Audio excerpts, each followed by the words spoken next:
If you use Microsoft Word for documents, layouts, or simple design work, knowing how to show or hide grid lines can make your workspace a lot easier to manage. Grid lines can help you line things up more accurately, and when you don't need them, you can hide them to keep your page looking clean and uncluttered. In this quick tutorial, I'll show you exactly how to turn grid lines on or off in Word in just a few seconds. If this video helps, make sure to hit the like button and subscribe for more quick software tutorials. Alright, let's jump in.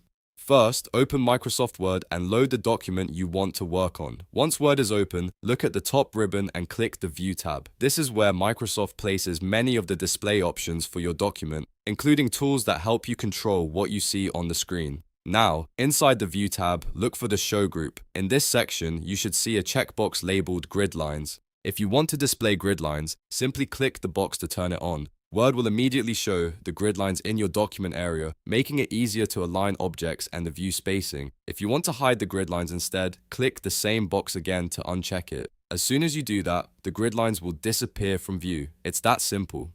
This setting only changes what you see on your screen, so you can switch it on when you need precision and switch it off when you want a cleaner view. That makes it especially useful when you're working with shapes, images, tables, or any kind of document layout where alignment matters. And if you ever forget where the setting is, just remember. Open Word, go to the View tab, and in the Show group, check or uncheck grid lines. That's all there is to it. If this helped you out, please give the video a like, subscribe to the channel, and turn on notifications so you never miss a simple Word tip like this. Thanks for watching, and I'll see you in the next tutorial.